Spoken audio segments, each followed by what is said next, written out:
¿Qué tal? Muy buenas tardes a todas y todos.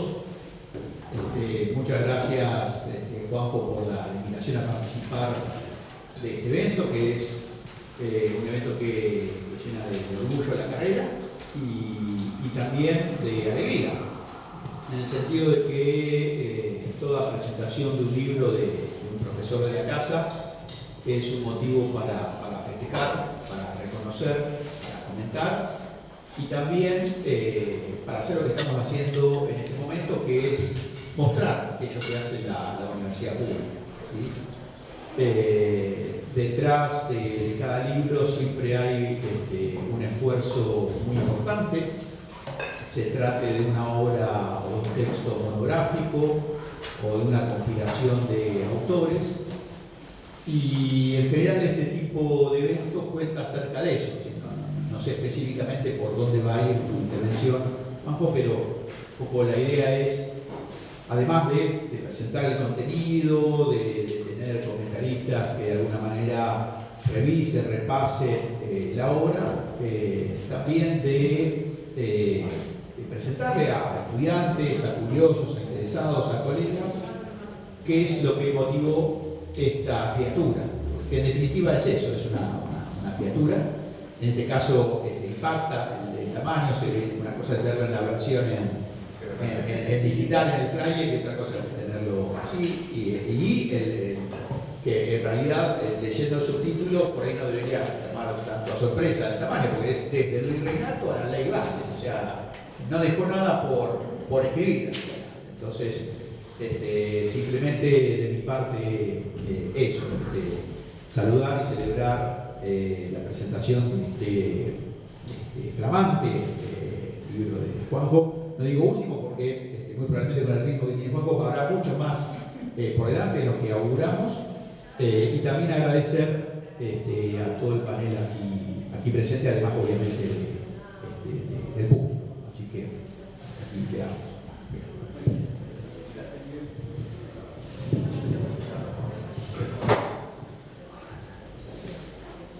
Muy buenas tardes. Bueno, escuchábamos la palabra de Miguel Leduca, director de la carrera de Ciencia Política, y vamos a empezar. Gracias por acompañarnos, por estar presentes en la presentación del libro Historia Jurídica de los Hidrocarburos del Virreinato a la Ley Bases, de Juan José Carvajales. Bueno, muchos lo conocemos como Juanjo, yo muchas veces le digo profe, y es un referente indiscutido en la materia. Así que voy a hablar un poquito de su currículum. Ya cuando recibí el currículum decía abreviado, y yo después hice otro y puse abreviado 2, porque si no, chicos, tenemos que estar acá hasta, es impresionante. Es doctor en Derecho por la Universidad de Buenos Aires, abogado, politólogo, magíster en Derecho Administrativo. En su trayectoria profesional se desempeñó como subsecretario de Hidrocarburos de la Nación, participó en el diseño del Plan Gas-AR, fue representante oficial de Argentina en foros internacionales como la UPEP y el G20, y ocupó cargos directivos en YPF, ENARSA, Transenar y CAMESA. En el ámbito académico es director del Instituto de Gas y Petróleo de la UBA y del posgrado de Derecho en Hidrocarburos, en Energía y Sustentabilidad de la Facultad de Derechos, además de docente en distintas universidades nacionales. Es autor de varios libros especializados, como Manual de Empresas Públicas en Argentina, El Plan Gas, ahora esta obra, y un libro también maravilloso que es Running Existencial. Otra de las facetas, también le gusta mucho todo lo que es la materialidad y crear cosas. Este libro es fruto de su tesis doctoral y propone un recorrido por más de 2 siglos y medio de la historia jurídica de los hidrocarburos en la Argentina, desde las ordenanzas coloniales hasta la Ley Bases de 2024. Es un libro bastante extenso, como no podía ser de otra manera. A través de la legislación, la jurisprudencia y la política pública, el autor, Juanjo, reconstruye cómo se fue conformando el entramado legal e institucional que definió la relación entre nación y provincias, el rol de YPF y la evolución del sector energético. Antes de darle la palabra al autor y a todos los que están panel, permítanme sumar algo personal, porque este libro lo estamos presentando en un lugar que yo amo muchísimo, que es la Facultad de Ciencias Sociales, la facultad en la que me formé, y es la facultad en la que tuve la posibilidad de cursar el seminario Energía y Desarrollo que dictó Juan José Carvajales. En aquel momento escribí un breve texto y ahora quisiera repetir alguna parte muy breve. Ahí yo contaba cómo desde el aula 110, lo que empezó como un espacio de dudas, se convirtió en un lugar de respuestas y de descubrimiento. La energía dejó de ser una palabra técnica para transformarse en un tema que nos atraviesa como sociedad. Desde vaca muerta y los tipos de extracción más técnicas del fracking y demás, hasta la factura de luz que nos llega a todos y que en la vida cotidiana.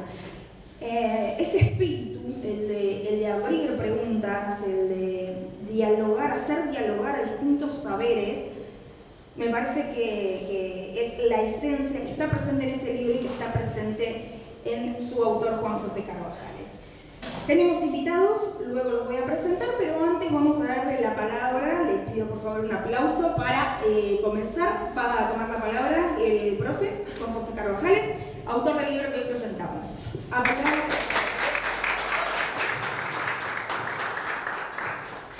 Muchas gracias, Antonella. Yo les presento a Antonella porque ya no se presentó.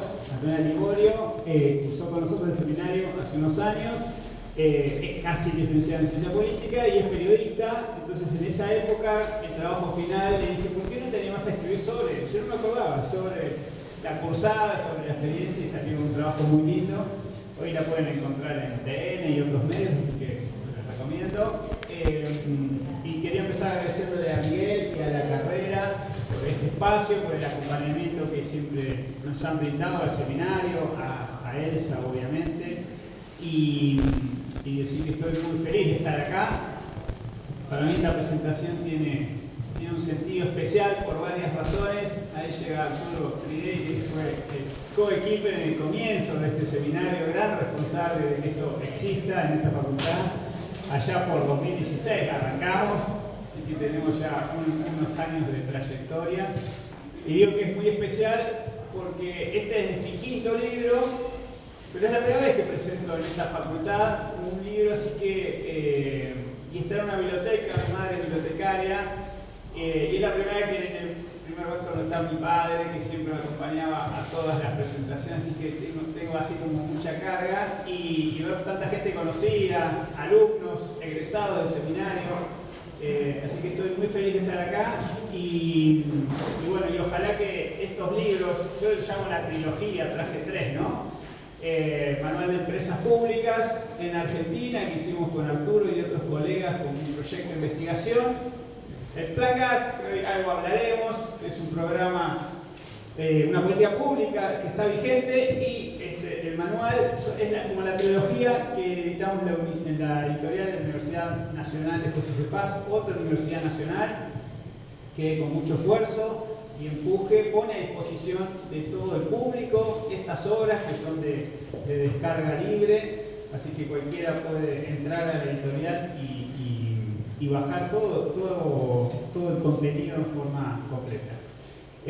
Así que bueno, la motivación es esa. Este es un desprendimiento de mi tesis de doctorado, una parte, porque cuando empecé a reflexionar sobre lo que yo quería hablar, que era poner en discusión cómo los hidrocarburos habían adoptado una nueva versión, el manejo, la gobernanza de los hidrocarburos, a partir de la reforma constitucional del 94, cuando el dominio originario pasa a las provincias. Bueno, lo que se había generado a partir de ahí. Cuando me puse a reflexionar sobre eso, dije, en un momento tengo que ir a la historia.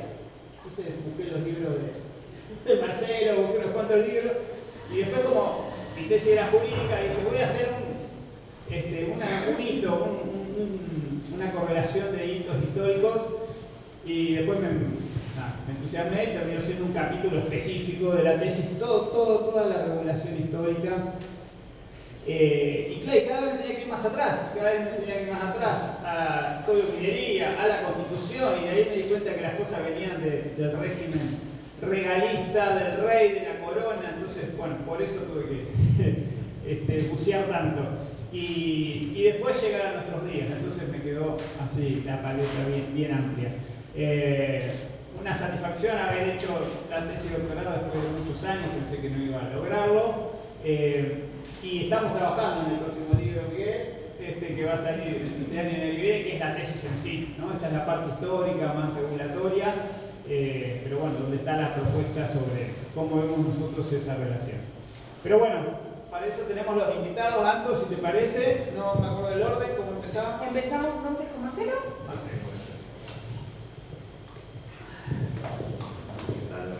Sí, lo presento.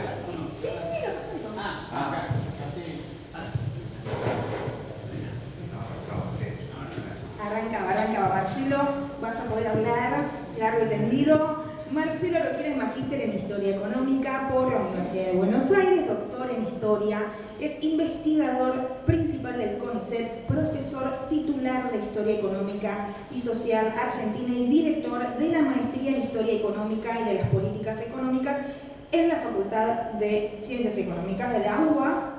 Es fundador y director del Centro de Estudios de Historia Económica Argentina y Latinoamericana y editor de H Industria, una revista de historia de la industria y el desarrollo en América Latina.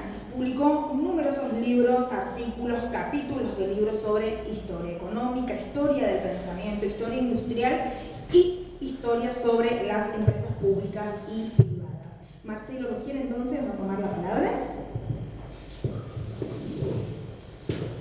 Bueno, muchas gracias por la presentación. Bueno, un gran gusto realmente estar aquí en esta casa. No vengo muy seguido, pero y nunca había venido a la biblioteca, espectacular, preciosa. Así que estoy muy contento de estar aquí y de presentar este libro de Juan José, que recién comentaba, es una parte de la tesis, o sea, la tesis se ve que tiene una dimensión importante. Este ya es un libro muy voluminoso, tiene 580 páginas, esta historia jurídica de los hidrocarburos, y sobre un tema central, digamos, de gran relevancia, ya se mencionaba previamente, que es el tema de la energía, el tema del petróleo. De hecho, hay un seminario de energía acá, hay una materia de economía de la energía en la Facultad de Ciencias Económicas, hay una maestría sobre energía, ni que hablar, digamos, en ingeniería, ¿no? Porque precisamente el tema, además de su relevancia, puede ser abordado, y para mí esa creo que lo evidencia además, desde multiespecialistas, de una perspectiva multidisciplinaria, etc., ¿no? Y siempre ha tenido un papel fundamental en términos del desarrollo económico, de la perspectiva del desarrollo económico, de la historia económica, en particular cuando uno piensa desde la lógica de las restricciones externas que tiene la economía argentina, de la realidad de divisas. Generalmente los historiadores económicos, o que miramos un poco el desempeño económico a lo largo de la historia, nos hemos centrado mucho en la problemática de la balanza comercial, ¿no? De esta restricción recurrente de la economía argentina, los ciclos de stop and go, etc. Mirando un poco en la lógica de las políticas públicas y de promoción, lo que se hacía en torno a avanzar en la sustitución de importaciones o alentar las exportaciones industriales para resolver ese cuello de botella externo, y mucho menos, digamos, del peso que tenía precisamente las importaciones de energía en términos generales, ¿no?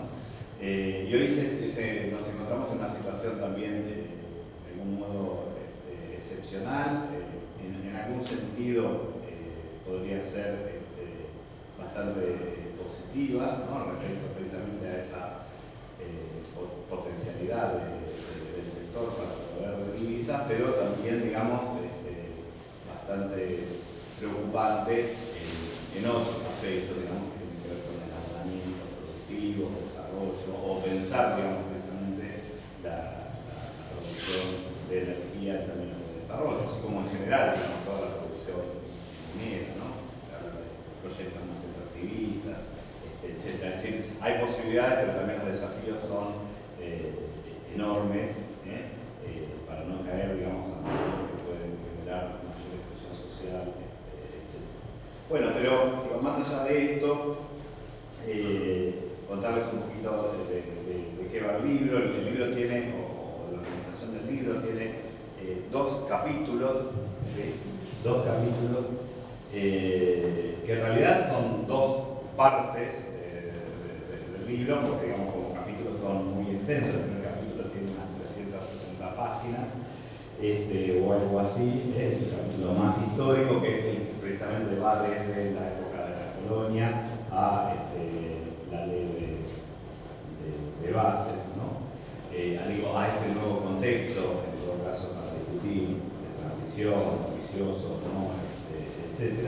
Y la segunda parte del libro, o el segundo capítulo, aborda más la jurisprudencia, ¿no? Tanto en términos de dominio, de dirección, básicamente desde fines de los años 70, y donde aparece claramente Juan José, digamos, el abogado, digamos, el doctor en Derecho, con una gran cantidad así de información que además es un insumo fenomenal para cualquier otra investigación, ¿no? De aquí se derivan grandes herramientas para seguir avanzando en otras líneas de investigación. En términos de la estructura, a mí me hizo falta alguna reflexión más final, más en términos de conclusiones, etc. Hubiera sido importante. Hay una serie de observaciones y de reflexiones en la introducción que Juan José hace, pero no hay más conclusiones. Después voy a volver un poquito sobre eso, ¿no? Bueno, respecto a la revolución histórica del derecho de minas, y recién Juan José lo señalaba, ¿por qué ir a la historia?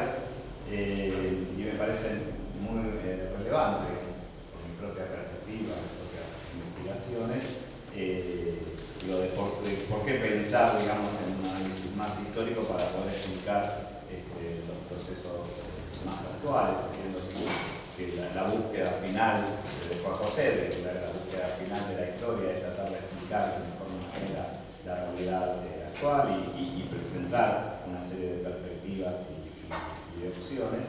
Y allí hay establecida una periodización, ¿no? Que siempre también es muy bienvenida. Los historiadores en general tratamos de establecer etapas, periodos, etc.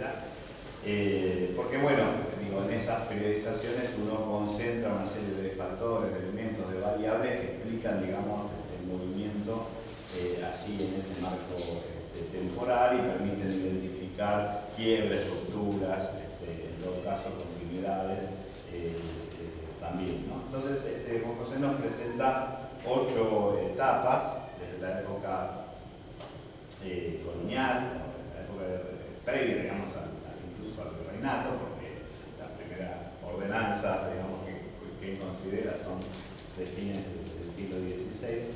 Pero, digamos, en esta periodización establece una etapa más colonial hasta 1810, una etapa independentista entre 1810 y 1853, una etapa que va a estar marcada luego por la Constitución Nacional hasta 1886, y a partir de allí, con el Código de Establecimiento del Código de Minería, una etapa que denomina legal mixta, ¿sí?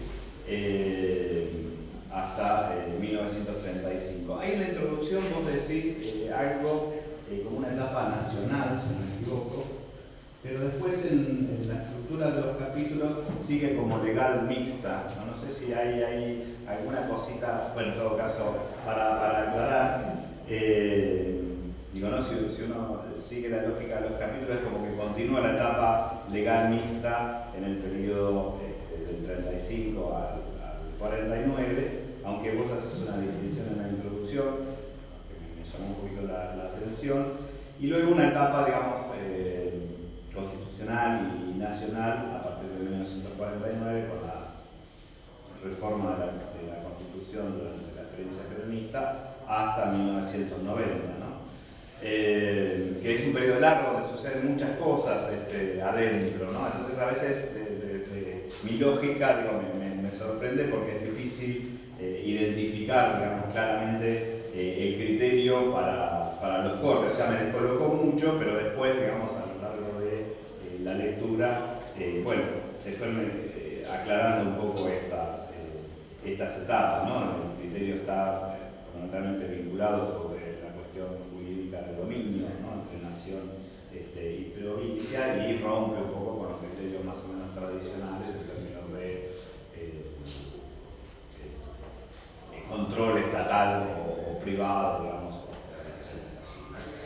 Y después aparece una etapa, digamos, final, que es compartida, de soberanía energética, desde 2012 con la reestructuración del IPF hasta el 2025. Bueno, vuelvo entonces un poquito sobre la periodización. Como les dije, comienza con las ordenanzas de Toledo, digamos, y la legislación española sobre las colonias, que afecta mucho a México, pero también más cercanamente a Potosí. Se identifican los cambios con la Asamblea de 1813, ¿no? Ahí es interesante esto que rescatás de cómo se autoriza ya ahí la explotación a los extranjeros, ¿no? Como que parece un dilema originario, ¿no? Respecto a qué hacer con, bueno, acá serían a los extranjeros, pero uno lo puede pensar en la lógica más posterior de las inversiones extranjeras, porque lo que está en discusión finalmente allí atrás es quién va a hacer las inversiones, ¿no? Necesarias. Ese es como un gran elemento que recorre toda esta trayectoria. ¿De dónde van a salir las inversiones para? Y la legislación va ajustándose en función de esto. Digo, y eso es en definitiva también lo que estamos discutiendo con la ley de bases, etcétera, ¿no? ¿De dónde van a salir los recursos para este tipo de explotación, etcétera, ¿no? Vos marcás la etapa independentista, pero a la vez señalás que la independencia no alteró en demasía, digamos, lo que venía en términos de disposiciones generales, y sí lo afecta en todo caso el proceso de anarquía que se abre a partir de 1820, porque ahí es donde aparecen las provincias, digamos, ¿no? A jugar, a tener peso, a plantear determinadas tensiones y presiones y conflictos, como se dio precisamente con el conflicto minero, que todavía no hablamos de los hidrocarburos, digamos, minero en torno a Famatina, digamos, ¿no? Y la legislación provincial en La Rioja y la legislación o las intenciones, en todo caso, del gobierno unitario de Rivadavia por ese entonces. Pero digo, hay como una génesis bien interesante de conflictos que de algún modo van a estar subyacentes en el más largo plazo y que permean, digamos,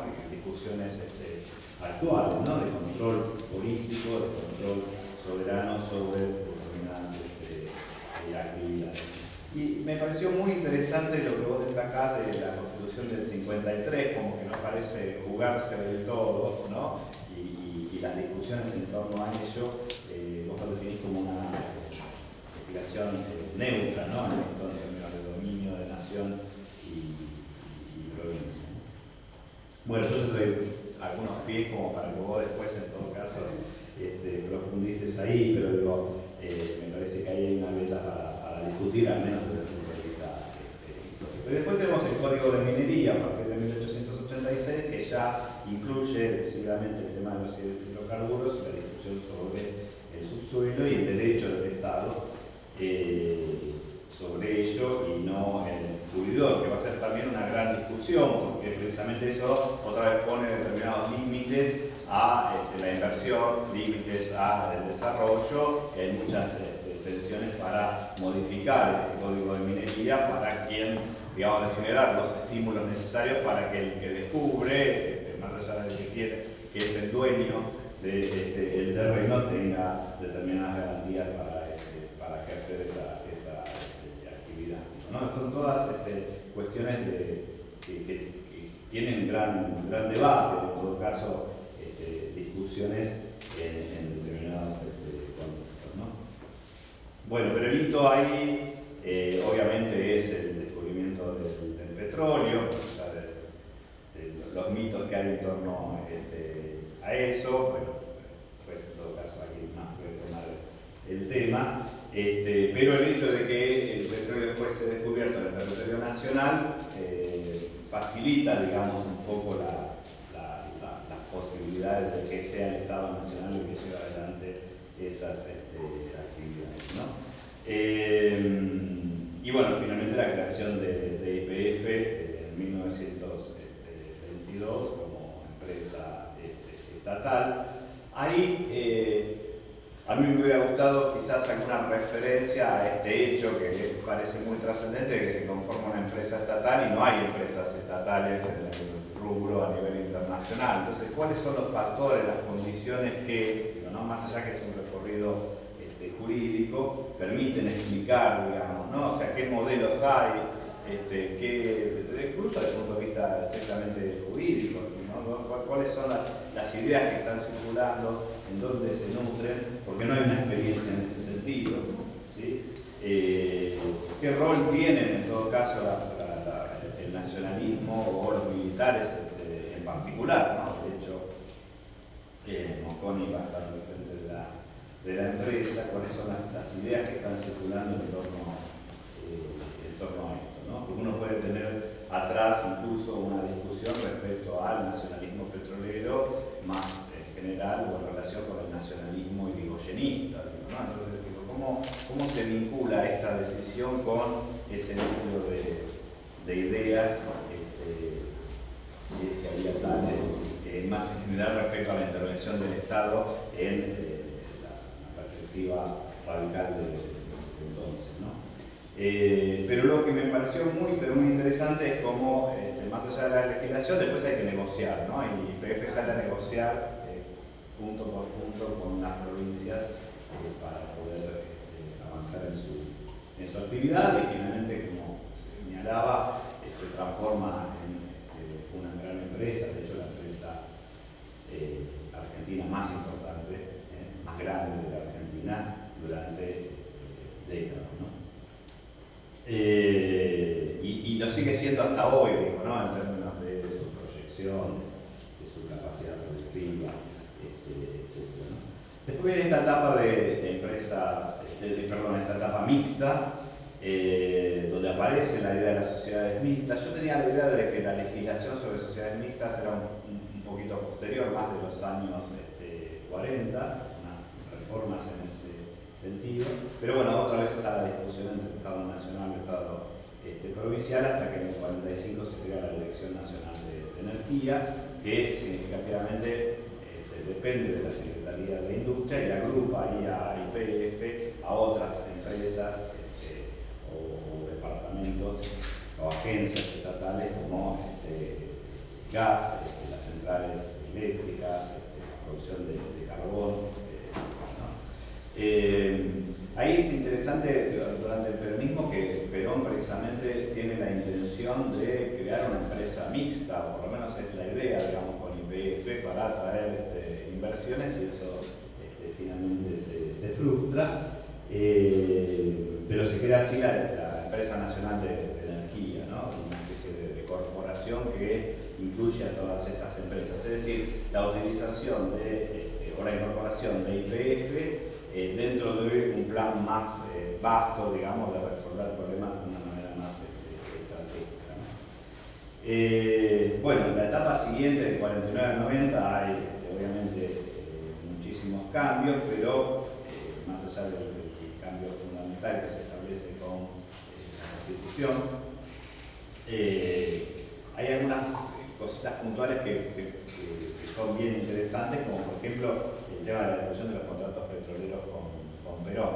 No es que esté abordado en el libro, pero digo, es difícil soslayarlo, ¿no? Es decir, porque está esa legislación, pero después tienen que recurrir a realizar contratos con las empresas extranjeras, ¿no? Y allí se les aparece claramente un dilema, ¿no? Y Gómez Morales está al frente de no digo de la cartera de economía, digamos, pero al frente de la conducción económica, En ese contexto dice, bueno, el problema es que teníamos la propia legislación peronista, ¿no? Es decir, ¿cómo resolver eso? Y bueno, finalmente sabemos que esos contratos o esas ideas en ese contexto se caen por la propia oposición de algunos sectores del propio peronismo, ¿no? Entonces, tenemos la legislación, pero después hay otros condicionantes, ¿sí?, que tienen que ver con problemas de abastecimiento, con restricciones de divisas, etcétera, que generan de buscarle la vuelta para resolver el problema, ¿no? Y bueno, esto va a derivar obviamente en Frondizi.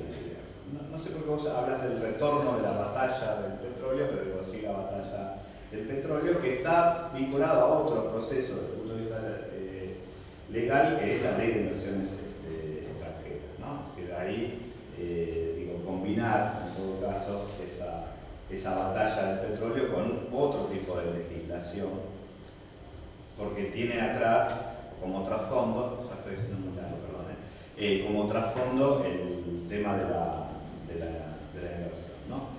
Pero digo, es una etapa muy rica de idas y vueltas en este sentido, porque tenemos la anulación de los contratos petroleros por parte de India, pero sin embargo las empresas extranjeras siguen funcionando, no hay nuevos contratos, y la producción, más allá de lo que haya dicho alguna literatura, no cae, digamos, sino que se incrementa en el periodo posterior.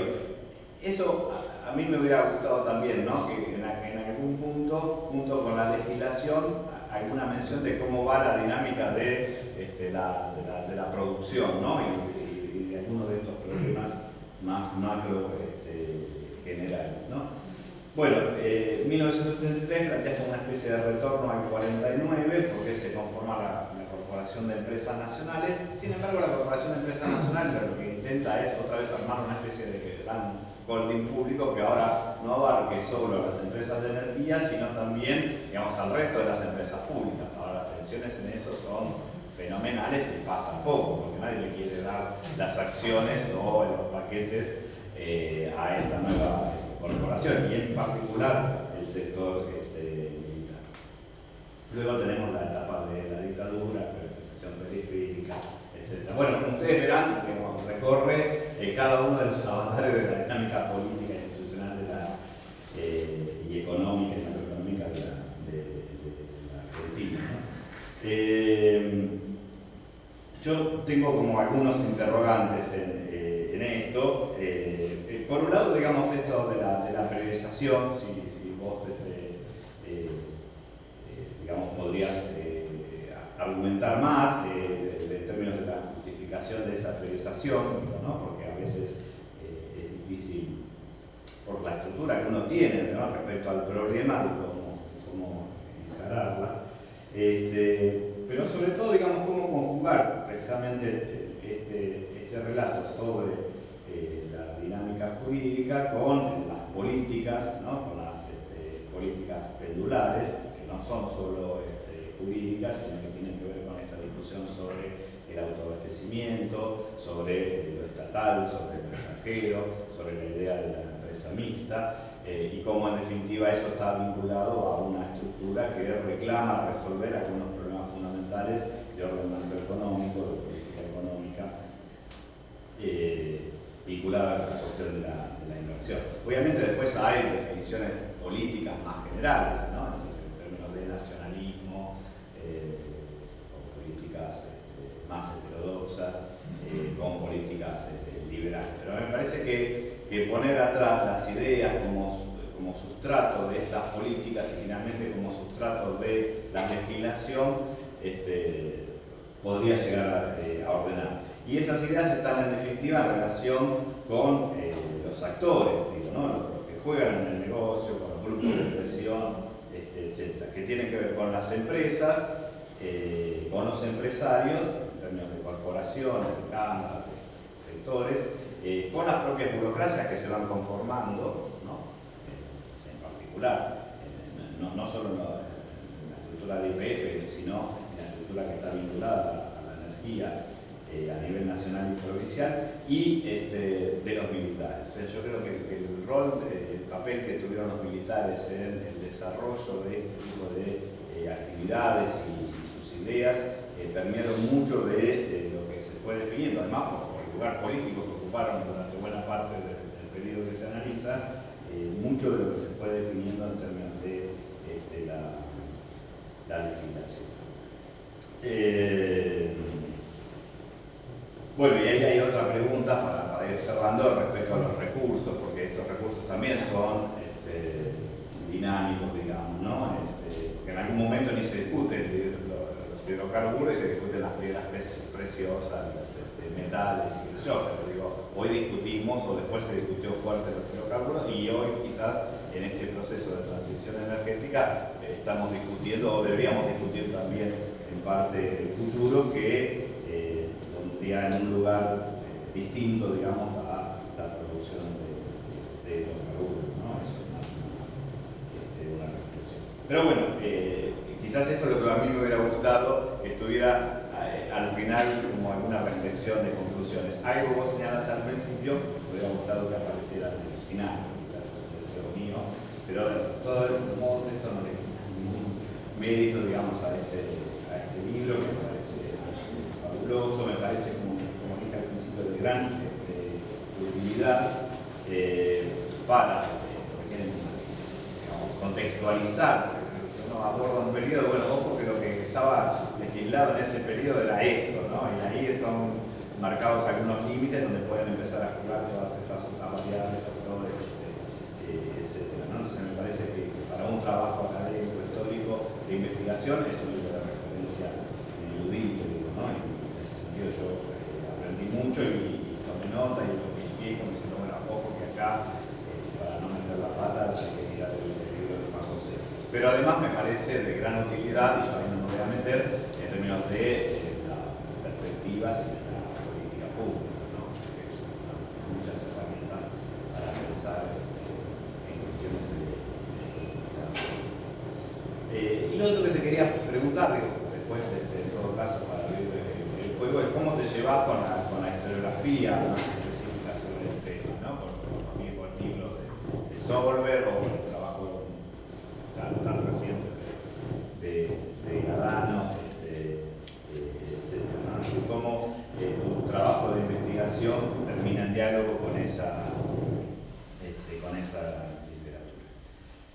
Nada más, muchas gracias.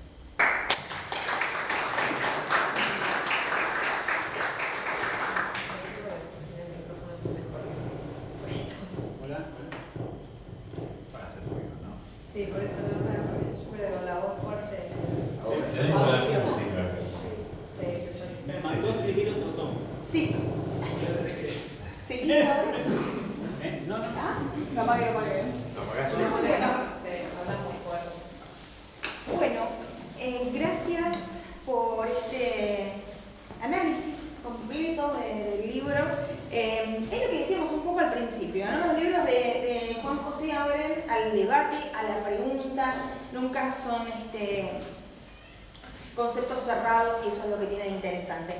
Vamos a continuar con otro invitado, que es Víctor Bronstein, ingeniero electromecánico por la UBA, investigador y especialista en energía y desarrollo. Fue director de NERSA y del Instituto de Gas y Petróleo de la UBA. Es profesor universitario y asesor en política y transición energética.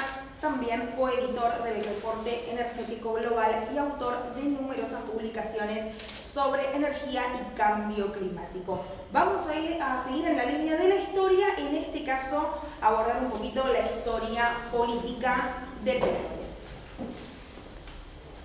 Bueno, bueno, buenas tardes a todos. Gracias por la invitación a comentar el libro. Realmente es un libro, voy a hacer un análisis un poco distinto al que hizo Roberto, en el sentido de que es un libro realmente que me sorprendió, porque yo cuando dije historia jurídica, perdón por mi formación, que es más de ingeniero y en todo caso un eterno doctorando en ciencias sociales, profesor profesor en la facultad durante muchos años, casi décadas, dije, esto debe ser aburrido, ¿no? El derecho, si bien hay algunas cuestiones que tiene más o menos interesantes el derecho, por ejemplo, no sé, claro, ustedes no tuvieron la oportunidad todavía de leer el libro, lo que estuvieron, la primera página, o la segunda, es una dedicación a Ricardo Uriburu, que yo lo quería conocer, que trabaja en un área del derecho. Digamos, Ricardo Uriburu fue camarista, especialista en filosofía del derecho, y realmente la filosofía del derecho es un campo dentro del derecho que se toca más con la ciencia política, ¿no? Yo creo que acá muchos de los que están son, como dijo Juanjo, estudiantes o han cursado ciencia política o alguna otra de las carreras de esta facultad, ¿no? Porque donde nos pone un poco la reflexión acerca del desarrollo de las sociedades, y uno se pregunta si las sociedades se desarrollan a partir de ciertas cuestiones políticas o sustentadas en el derecho y en la jurisprudencia, ¿no? Si nosotros nos movemos por las leyes o las leyes las creamos en función de los deseos o las necesidades políticas. Es un poco lo que trasciende del libro de Juanjo, en el sentido que hace un análisis completísimo, ¿no?, de toda la normativa y las leyes que tienen que ver no solo con los hidrocarburos, ¿no?, porque hay algo que por ahí también una historia desde el virreinato a la ley base, pero para los que no están tan relacionados con la historia de los hidrocarburos, en realidad el hidrocarburo, el descubrimiento industrial, la primera producción industrial de hidrocarburos, se empieza el 27 de agosto de 1859 en Titusville, Pensilvania, Estados Unidos, un pequeño poblado de 250 habitantes, más o menos la misma cantidad que tenía Comodoro Rivadavia cuando se descubre petróleo en territorio nacional, porque eso es otra cuestión, bueno, que queda también aclarada en el libro. Siempre se toma un poco, se toma como hito del descubrimiento del petróleo en Argentina, el descubrimiento del Comodoro Rivadavia, pero los primeros descubrimientos o los primeros conocimientos de la existencia de hidrocarburos ya se daban en el virreinato, primero fue en 1787 y después hay otra experiencia, digamos, casi comercial, que se dio a fines del siglo XIX. Pero lo que quería decir es que, o quería remarcar, es que este libro no me resultó aburrido, tal vez porque yo conozco la otra historia, me dedico a la historia política, ¿no? Una característica fundamental de nuestras sociedades actuales, que son sociedades, y tenemos que decir, ¿qué es la que caracteriza a nuestra sociedad? Es el altísimo consumo energético sustentado en la quema de petróleo, gas y carbón. Y el petróleo tuvo, desde su nacimiento casi, una historia política o geopolítica. ¿Por qué? Porque cuando los países industriales, la revolución industrial, el nacimiento de la modernidad, que se sustentó en tres grandes bases o fundamentos, que fueron, bueno, el triunfo de las ideas de la Ilustración, ¿no?, la razón emancipadora, el desarrollo de la ciencia. La otra fue el desarrollo del capitalismo, ¿no?, la producción industrial. Y la tercera es la máquina térmica, la máquina de vapor, que fue un hito fundamental, porque lo que hace la máquina de vapor es transformar el calor en trabajo mecánico. Y ese es un quiebre fundamental en la historia civilizatoria. Es decir, cuando incluso hay críticas ahora a los combustibles fósiles, pero es liberar para la sociedad todo el potencial energético acumulado durante cientos de millones de años. Y esa es la historia, digamos, de la civilización industrial, o la posibilidad del desarrollo industrial. Pero cuando los países industrializados empiezan, a partir de la utilización del carbón, justamente al desarrollo industrial, en general los países eran Estados Unidos, Gran Bretaña, Francia, Alemania, tenían carbón en sus territorios. Entonces, nace la industria de la energía, pero no genera problemas geopolíticos. Por el contrario, cuando nace el petróleo, la utilización del petróleo, que como dije antes, nace en Estados Unidos tenía petróleo, pero Europa no tenía petróleo. En ese momento, ahora tienen, pero en ese momento no tenía petróleo. Entonces, eso generó que los países europeos generaran toda una política de ir a los lugares donde estaban las reservas de petróleo. Nace así la geopolítica del petróleo. Nosotros vivimos la era del petróleo, nosotros estamos todavía viviendo la era del petróleo. Todavía estamos viviendo la era de los combustibles fósiles. Porque a pesar de todo el desarrollo de la... Me estoy yendo siempre. Pero porque me motiva el libro me motivó, porque es motivante porque muestra toda la legislación. Digo esto y acá termino, pero quiero dar una cifra. Es decir, porque si uno lee los medios de comunicación concentrados, aunque sí siempre son concentrados, es decir, ¿cuánto es la participación de los combustibles fósiles? Ahora estamos en la época de la transición energética, energía solar, energía eólica. ¿Alguno tiene una idea? Parece una clase. Varios que deberían saber. Punto menos.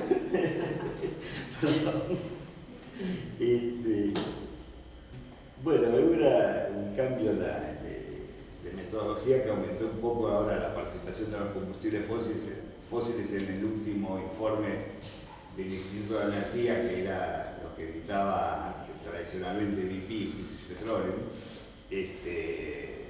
hace un mes y medio, 87%.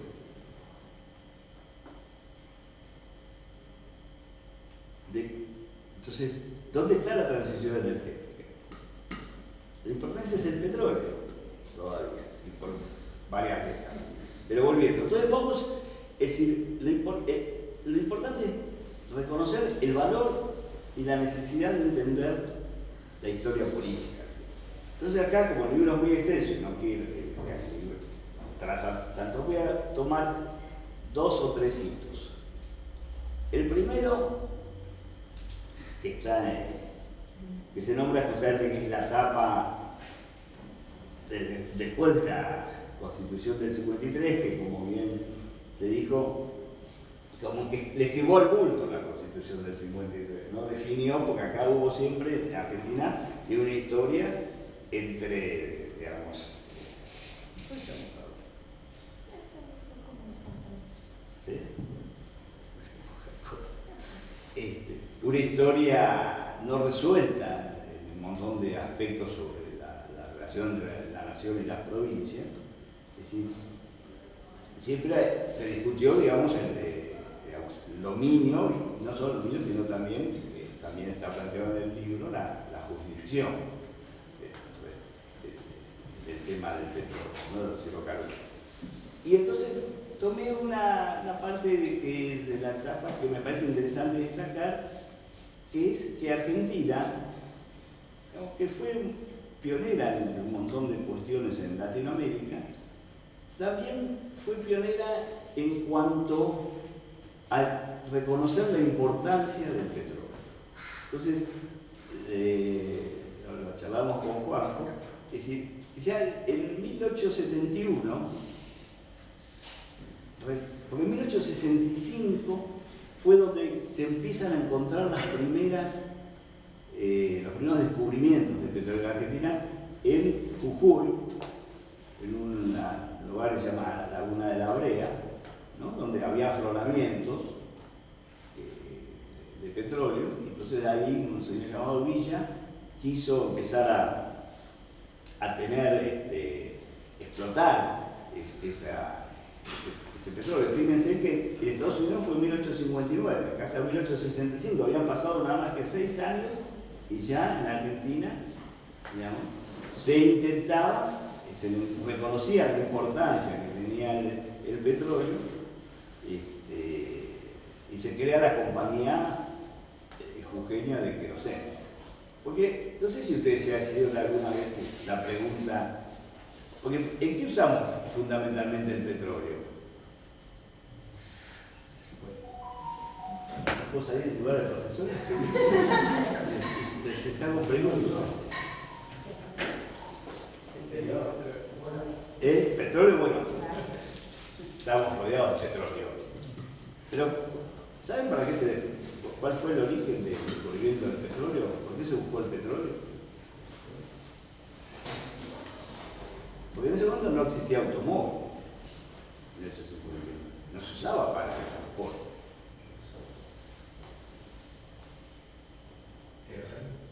Se usaba el queroseno ¿para qué? Para iluminación, para reemplazar el aceite de ballena. Y ese fue el motivo porque en Estados Unidos se buscó y se descubrió el petróleo. Y lo que pasa es que Estados Unidos justamente tiene un régimen muy particular. Porque si yo no quiero darle consejos de cómo escribir otro libro, van a ser 10. Ya tengo un tomo, ahora te voy a decir el tercero. Que haga una historia comparada con otros, como es digamos, no historia, sí, historia de legislación comparada del petróleo. Porque justamente una de las características muy interesantes que bien investiga Juanjo es la cuestión del dominio del subsuelo, ¿no? Que era un dominio del rey, por ahí viene la regalía, ¿no? Era la cuestión de la realeza, que era el dominio del rey. Pero Estados Unidos, que nació, digamos, republicano, sin reyes, justamente es uno de los pocos países del mundo, conocí el único, no sé si vos investigaste si hay otro, donde el dueño del suelo es el dueño del subsuelo. Creo que es una característica única, que fue una de las cuestiones que facilitó el desarrollo petrolero, ¿no? Entonces, volviendo a eso, entonces en Argentina el primero que encuentra o que vislumbra la importancia del desarrollo petrolero es Sarmiento. Entonces, y él empieza ahí en 1865, cuando este señor Villa quiere empezar a explotar esos afloramientos bituminosos, que se decía en ese momento, en el Congreso Nacional no sabían cómo tratarlo. Si era la ley de minas o el Código de Minas, el Código Civil. Empezaron a discutir. Y dos de los que discutieron mucho, porque siempre discutían, eran Sarmiento y Alvear.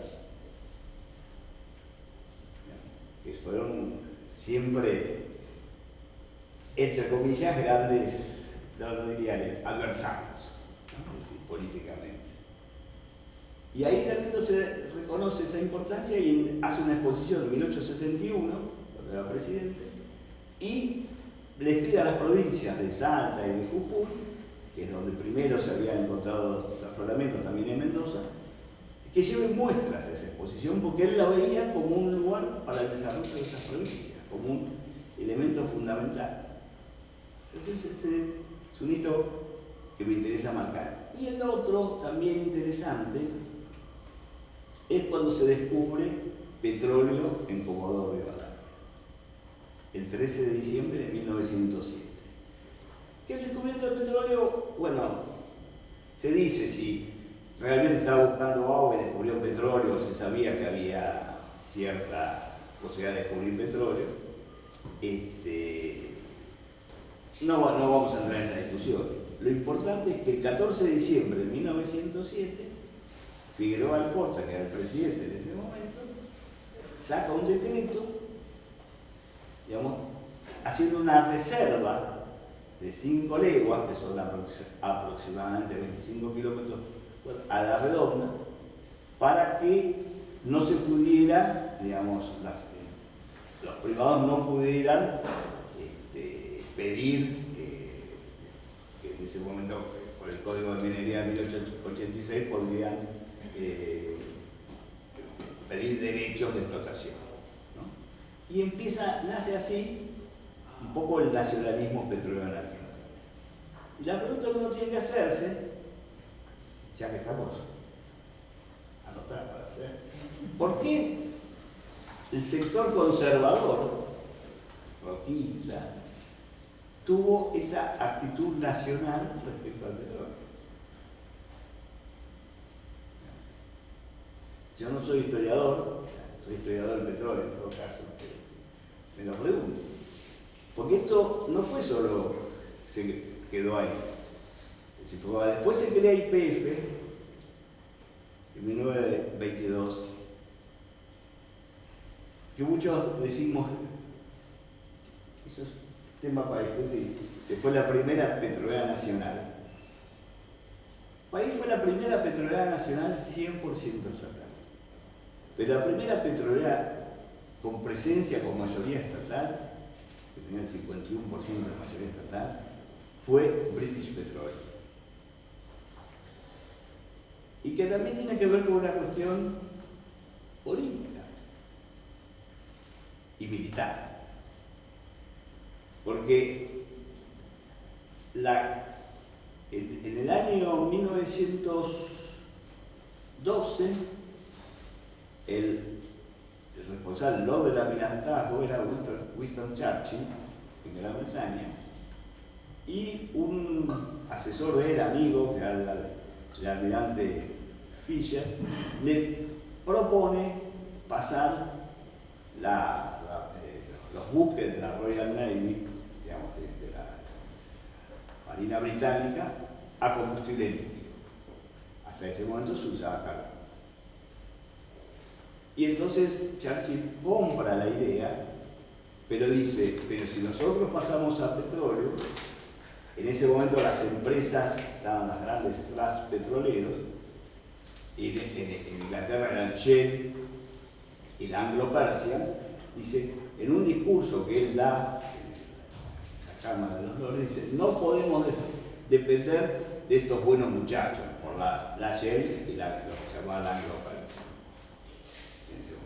Y es propia, que en ese momento era un momento absolutamente, y la economía era absolutamente liberal, digamos. Era impensable la participación del Estado en el mundo empresarial, y menos en Inglaterra.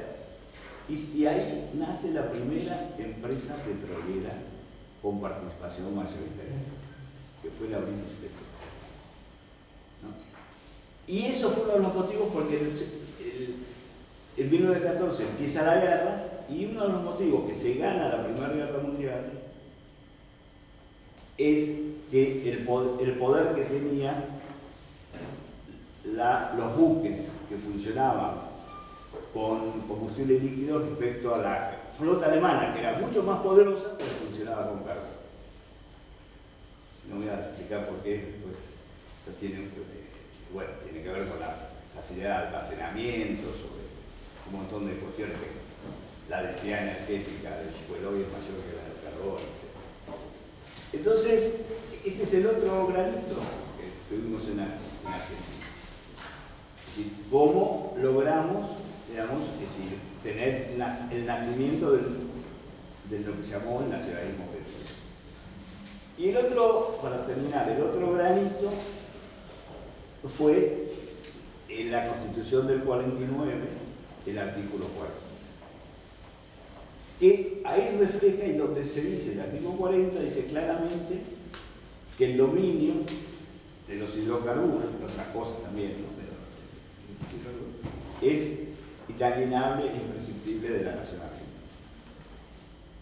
Entonces, rompe con esa discusión, porque esa discusión de qué hacemos con el petróleo, si los recursos hidrocarburíferos dependían de las provincias, tenían el dominio de la provincia o era de la nación, ahí se rompe. El artículo 40 es el que por primera vez claramente rompe con esa discusión. Son de la nación.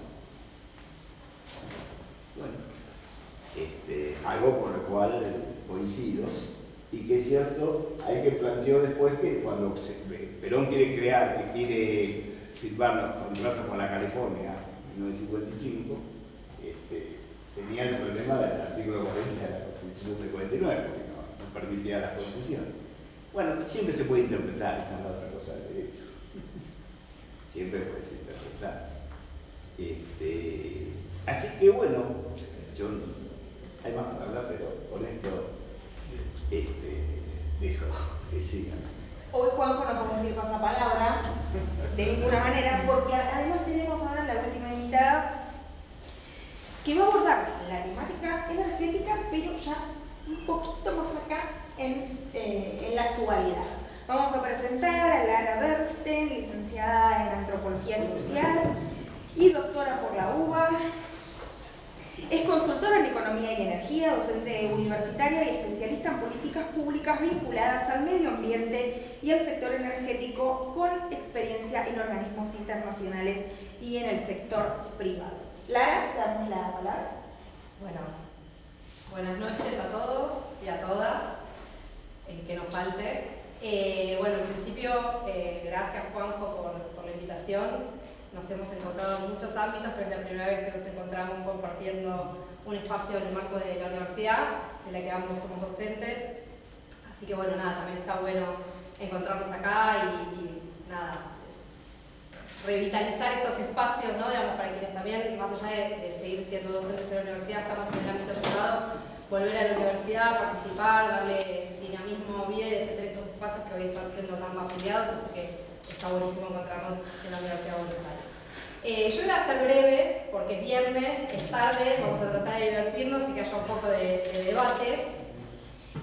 Bueno, a ver, como dos o tres cosas, ¿no? Digamos, el libro es un libro, ya lo dijimos todos, muy extenso, abarca un periodo muy importante. Creo que, por sobre todas las cosas, va a ser un libro de consulta para quienes trabajamos además en el sector, va a ser como nuestro infoleg, ¿no? de todo el sector hidrocarburífero. También, digamos, el sector hidrocarburífero tiene un montón de aristas, por lo cual, en realidad, cuando dije, bueno, ¿qué comentarios puedo hacer sobre el libro? Bueno, podía hacer comentarios sobre un montón de cosas, ¿no? Digamos, algunas de las cuales ya se fueron tocando acá. A mí me parecía como importante recuperar dos o tres ejes para que, bueno, después debatamos y para traer un poco la discusión más a la actualidad, ¿no?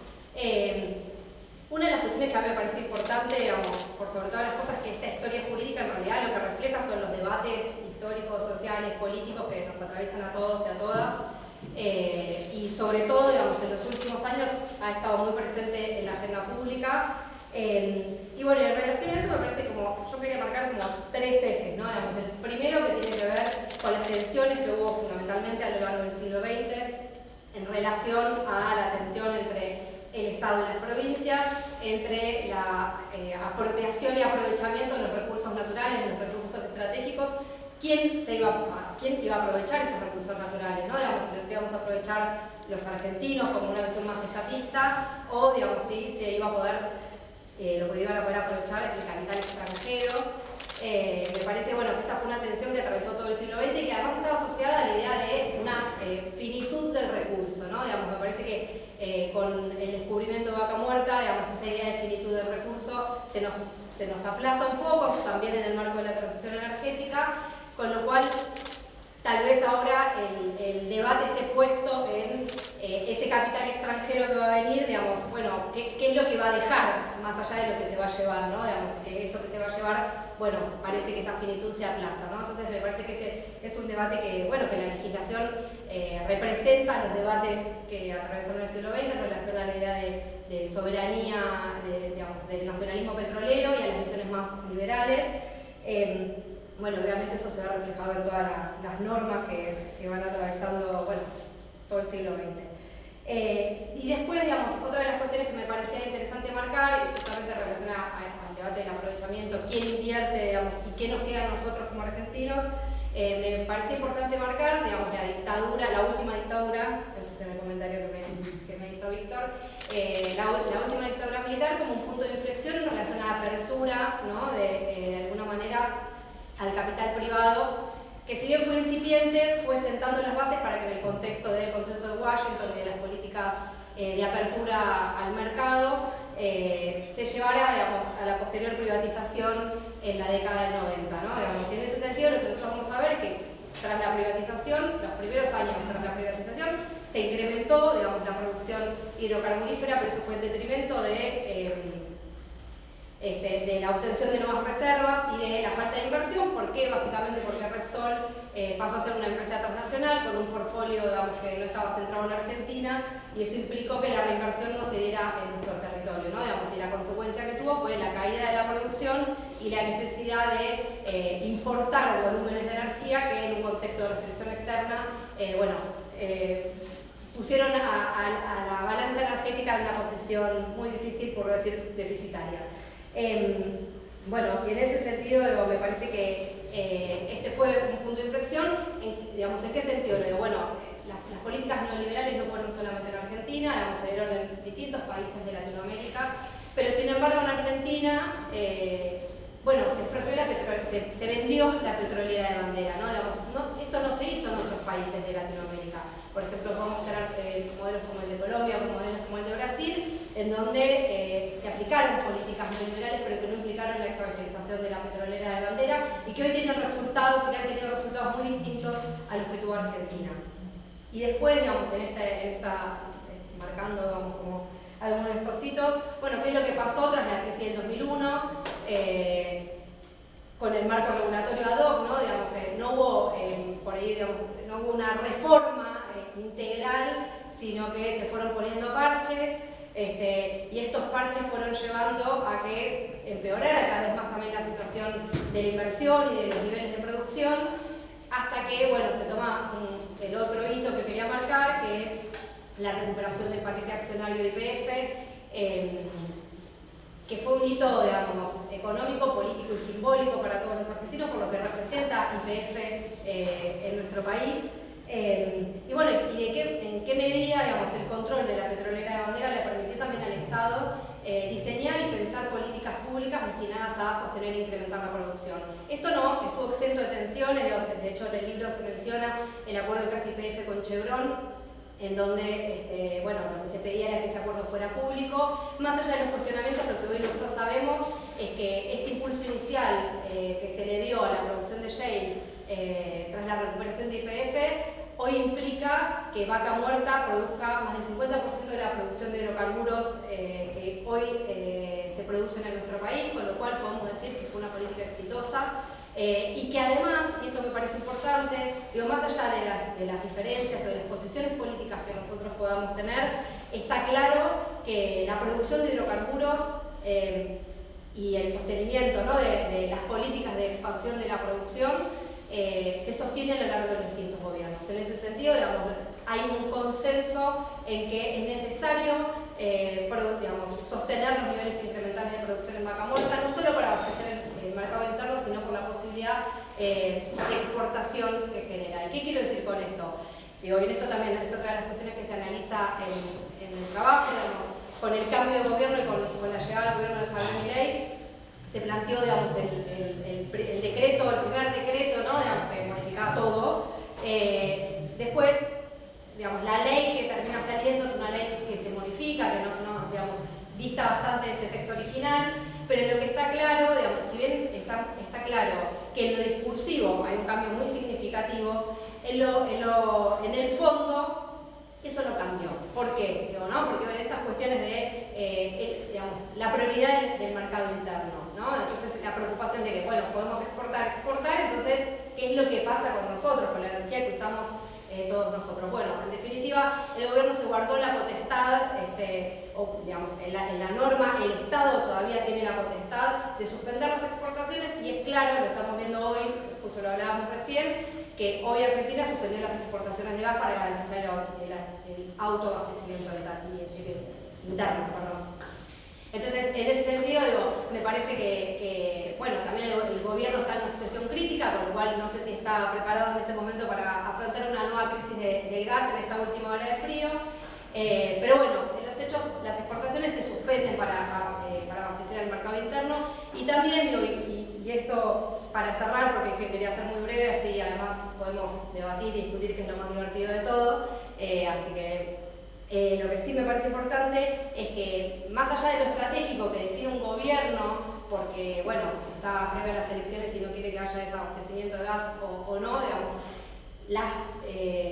los aspectos jurídicos que nosotros vemos en este libro, las normas, son un reflejo del debate social, y vamos a ser nosotros los que tengamos que defender y pelear por las leyes y las normas que sean pertinentes para garantizar, digamos, que como argentinos podamos tener energía suficiente para crecer y para expandir y desarrollar nuestro país. Eso es todo, fui breve. Muy bien.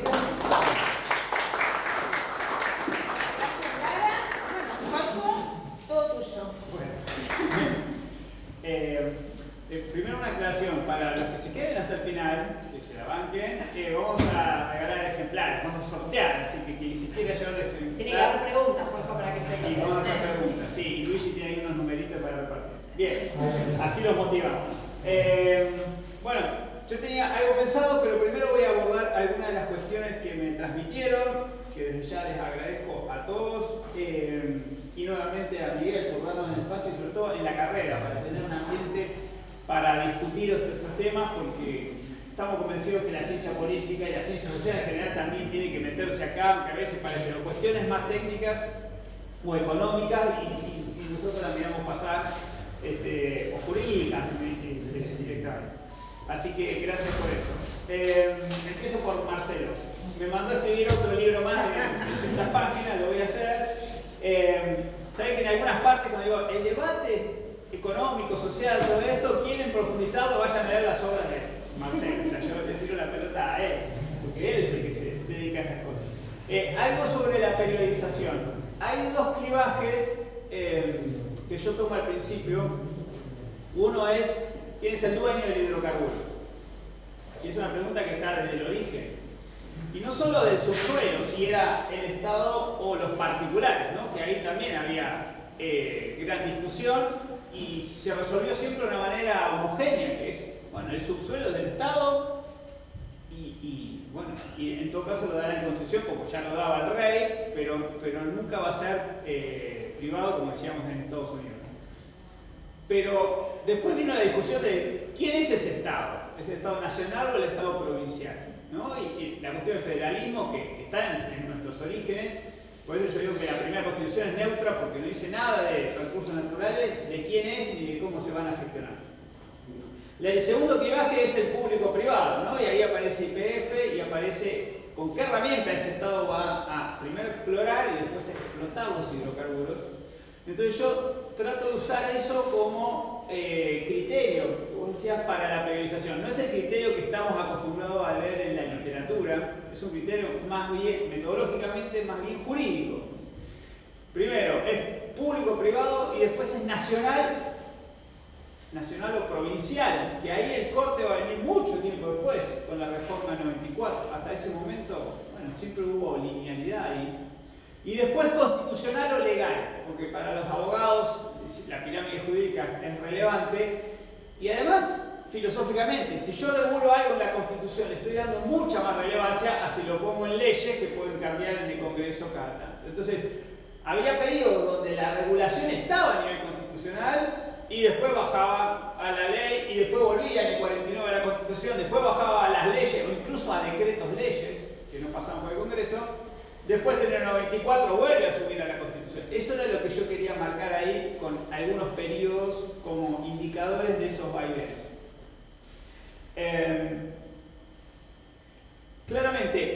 esas idas y vueltas que tenemos, que se reflejan en la regulación, tienen un trasfondo, ¿no? De ideas, de actores, de intereses en juego. Insisto, este es un capítulo de una tesis, o sea, vamos a tener una tesis al lado para entender qué estaba pensando yo cuando escribía esto, pero cada tanto se me escapaban, digamos, algunas ideas propias, y que tal vez para vos era lo más rico de ahí, pero este libro tiene como finalidad ser un vademecum, o sea, ni más que eso, digamos, tener todo ahí organizado, todo ordenado, para después ir a buscar, necesito ver qué pasó en tal periodo, tal otro. Me preguntabas de literatura, traté de leer todo lo que había sobre regulación jurídica, no sobre historia política y social. El libro de Gadano es una gran referencia, ¿no? La historia del petróleo en Argentina, pero llega hasta los años 50. Descubrí un autor estudiando, nacionalista, que viene de la esfera militar, que es Silenzi de Stagni, abogado que escribió una tesis en la Facultad de Derecho. ¿Querés que te diga lo que decía Perón? ¿Qué decía? Nacionalista o perito, yo. Perón en el... No, me interesa.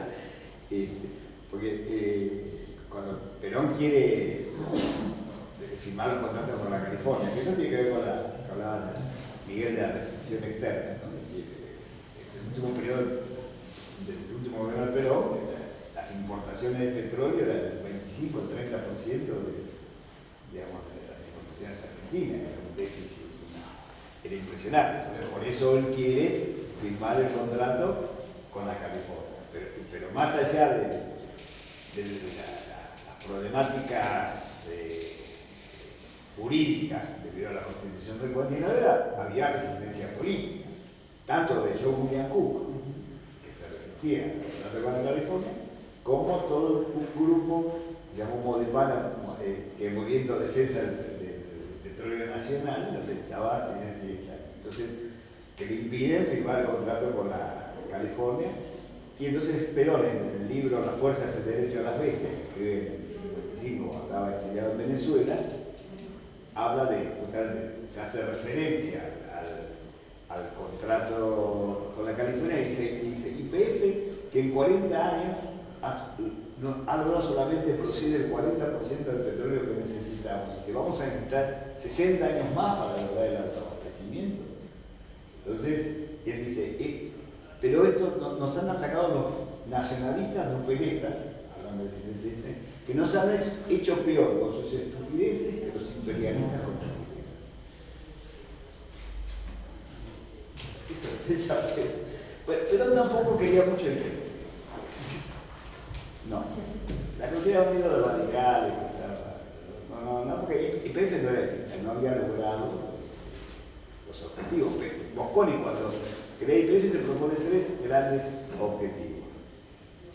Cuando toma la dirección de YPF, que era con Alvear. Uno era hacer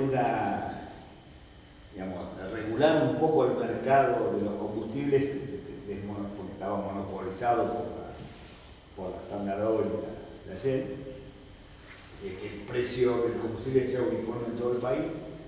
El segundo es hacer de YPF una empresa integrada, hacer la refinería. Y el tercero es lograr el autoabastecimiento.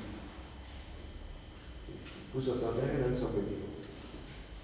Lo de la comercialización lo logró. Lo de hacer una empresa integrada lo logró con la destilería de YPF.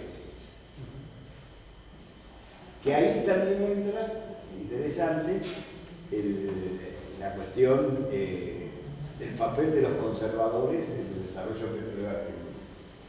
Pues cuando quiere hacer la refinería de YPF, no consigue los avales, los créditos, porque el Congreso no se lo aprueba. Y Carlos Madariaga, que era un garcía del pueblo Madariaga, general Madariaga, hipoteca sus campos y se lo da a Mosconi para que haga la refinería. Esas cosas que ahora es difícil que veamos. Es decir, como que los conservadores en la creación de la nación, el desarrollo, tuvieron un rol que a veces uno no se lo reconoce. Tenemos ciertos prejuicios ideológicos. Obviamente, puede estar cobrado, pagado. Bueno, qué sé yo. El federalismo es esto, arriba de las provincias. Hoy tenés esto. Hoy no existe más. No existe más, ¿por qué? Porque el Estado Nacional se retiró. ¿Las provincias están cómodas con eso? Yo creo que no, porque le están pidiendo ruta, le están pidiendo ATN, le están pidiendo presencia. Por otro lado, aprovechan esa situación y bueno, vamos al caso de GNL que hablábamos hoy. YPF tiene que hacer una inversión monstruosa en un oleoducto y en un gasoducto para después licuar el gas y exportarlo por 30 años. Y se están dando exportaciones por 30 años. ¿Dónde lo ponen? ¿En Buenos Aires o en Río Negro? Uno podría decir, bueno, no sé, analizar los puertos, analizar el calado de los... Bueno, todo eso son cuestiones técnicas, pero no hay nada estratégico a resolver detrás de eso. Y si alguien tiene que resolver lo estratégico entre dos provincias y el Estado Nacional, lo único que dijo nuestro presidente es, ese gobernador no me gusta ideológicamente, entonces la inversión tiene que ir allá. Más allá de cómo lo dijo, ¿no? Pero dijo eso. Pero no hay nadie estudiando decir, a ver, queremos desarrollar una provincia nueva o vamos a concentrarnos en Bahía Blanca donde ya tenemos todo armado. No sé, ¿hay alguna cuestión? ¿Qué dice YPF? Acá la política no se mete. Por el momento yo pienso, es lo mejor que puede pasar el YPF hoy, ¿no? Que no se meta. Pero me resisto a pensar eso, digamos. El Estado Nacional está dentro del YPF, pagó $5.000 millones a Repsol. ¿Para qué lo pagó? ¿Por qué no lo puso en el Garham, en las rutas? ¿Para qué? Entonces, alguna directriz le tiene que dar a la empresa. O la voy a dejar que haga como si fuese una empresa más del mercado, como se sienten muchos en YPF. Yo me resisto a eso. Entonces, vuelvo al federalismo. El federalismo fue una forma que tuvimos para organizarnos cuando arrancamos, después tuvo todos los bemoles. Me parece a mí que cuando Menem le traspasa la educación y la salud, empezamos una gran decadencia. Esa es mi opinión personal. Y hoy queremos volver allá y profundizar, ¿no? Y el Estado corriéndose de todo, el Estado Nacional. Para mí no son buenas noticias. Y pongo otro ejemplo que mencionaba Lara, el tema ambiental. La regulación de los hidrocarburos tiene un capítulo ambiental. Debería tenerlo, quiero decir. ¿Quién lo tiene que dictar? El Congreso, el mínimo, y las provincias pueden subir. Esto del mínimo se llama ley de presupuesto mínimo. Nunca se pudo dictar en 30 años. Y varias veces quisimos ir al Congreso. Y la ley de base vuelve a decir, pónganse de acuerdo. ¿Y dónde no sale? No sale en el Senado, las provincias no se ponen de acuerdo. No quieren esa regulación nacional. Y hoy es un Estado Nacional que el tema ambiental quedó de lado. Entonces, dudo que vaya a poner mucha fuerza en eso, más allá que hay un artículo en la ley de base. Entonces, me parece que hoy, si hay un resurgir del federalismo, es porque el Estado Nacional se está corriendo. Y no lo veo algo positivo. Para cerrar, Arturo, tenés una sola cosita para Sí. complementar esto, digo, que tienen la suerte de que el Estado se corre, pero como antes se había hecho lo que se hizo, logró tener en el primer año un superávit energético, ¿no? Digo, porque también puedo hacer la plancha porque se hizo un montón antes, ¿no? Distintas políticas de estímulo, de las que por ejemplo también Juanjo formó parte, como fue el desarrollo del plan gas, ¿no? Como puede hacer la plancha porque hubo mucho laburo continuado antes. Perdón. Hablan del plan gas como una limitante y hay contratos hasta 2028. Y yo pensaba el otro día, son como los adolescentes que le ponen los aparatos en la boca y se los quieren sacar, ¿no? Y después de grande decís, qué bueno que tenga aparatos. Te permite tener gas y saber que va a aparecer el gas, porque si no, y que el precio no va a subir. Bueno, allá, Artur, y nos vamos. No, muy cortito, porque estamos en un escenario electoral y viendo los candidatos que las provincias productoras de hidrocarburos están proponiendo para el Congreso, tanto los provincialismos como el oficialismo nacional o la oposición, el mismo básicamente, no están postulando candidatos con una trayectoria probada y contundente en el sector energético. Por lo cual uno podría pensar que quizás la discusión energética de las provincias productoras de hidrocarburos no es relevante en esta instancia, ¿no? Quizás no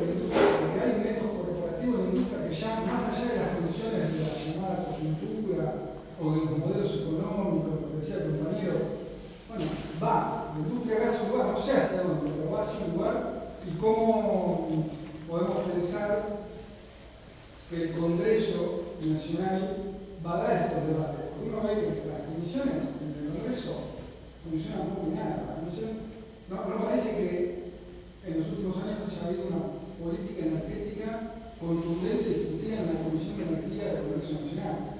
Me pareciera que ahí las provincias tienen un rol donde por ahí, para ver los destinos de la política hidrocarburífera, haya que entrar a ver los perfiles de los candidatos en la legislatura, no en el Congreso Nacional. También. No sé cómo ven esa... No sé, yo lo que veo, escuchaba al gobernador de Neuquén, creciendo que es una pequeña Kuwait, ¿viste? Es una vergüenza, ¿no? Prefiero que lleve tipo que no sepa nada, antes que sepan y quieran hacer. Es decir, para mí la ley corta fue un gran error, porque todo que vos hagas en desmedro de la nación y favoreciendo las provincias voy a hablar como ingeniero electromecánico, orientación electrónica, es un dios, tiene una dirección y para atrás no volvés. Todo lo que le des a la provincia, después nunca la nación la va a poder recuperar.